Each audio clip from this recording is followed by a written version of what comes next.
Alright.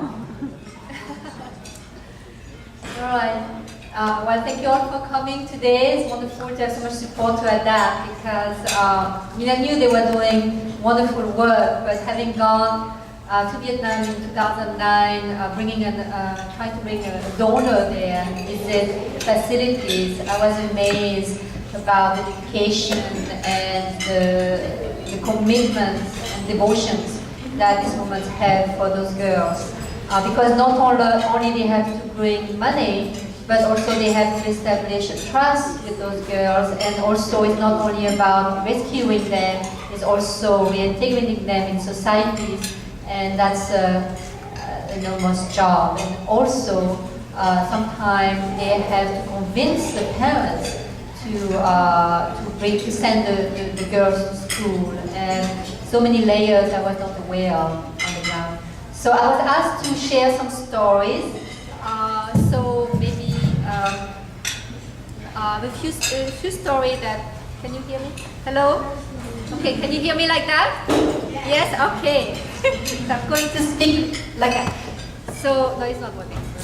So when we first arrived there in 2009, the first day we got out of the plane and then we got to see the girls who were learning to be chefs. And right away, and it was non-stop, that trip. But when we got there, I had certain ideas in mind of what I would like to do. I mean, you see, I want to take pictures of the hands of the girls and the ideas, because I knew I couldn't take the face because it's very private, right? I'm surprised they're here, because if you see their face and their name, then they can get harm. They need to protect it that way. So one project I had in mind, in addition to bringing this donor, is to take a picture of their hands like this. And my idea was that, to have kind of provocations, in your face, and the things like a lot of those girls believe that it is working now. Okay. So a lot of those girls believe that it is their destiny. It is a karma to have the life that they had, and their parents believe that. So it's really hard also to reintegrate them, because they feel like it's their destiny. So by having their hand this way out, I thought, well, the message was, it could be you, it could be me, you're just at the wrong time and the wrong place, and also supporting the missions of ADAPT, that destiny can be changed.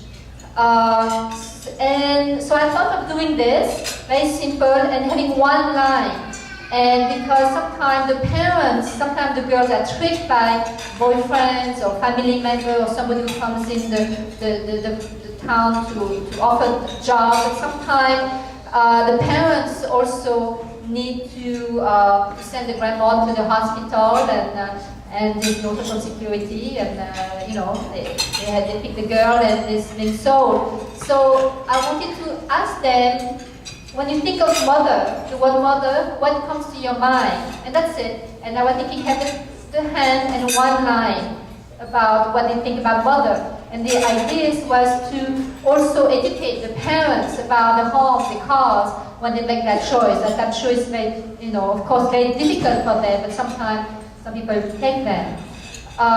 So when we went to the dorm, and all the girls came and sat around, and it was my birthday, and they all sang happy birthday. It was like very moving.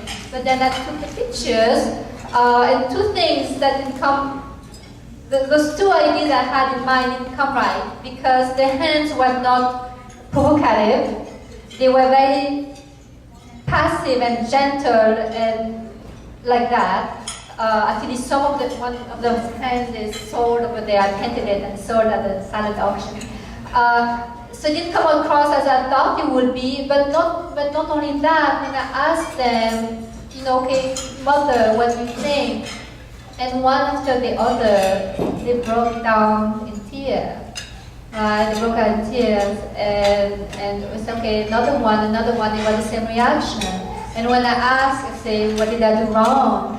And I thought maybe because the girls were sold by the mother, but they say no. Because when you ask them why you're so sad, they say, well, maybe my mom sorely, but I miss her terribly. I miss my parents terribly.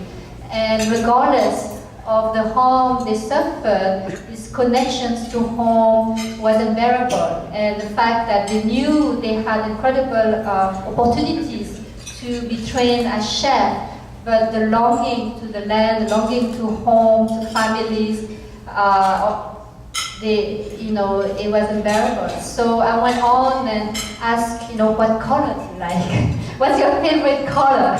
So we went and I asked them what color they like, and this is, how the day ended. But that was my first introduction. If you want to hear more story, I will tell you more story later. Thank you, Isabel. Now, Phương Thảo will share with you as a coordinator for reintegration for the victims. So she has a lot to share, of course. So, your turn, Phương Thảo.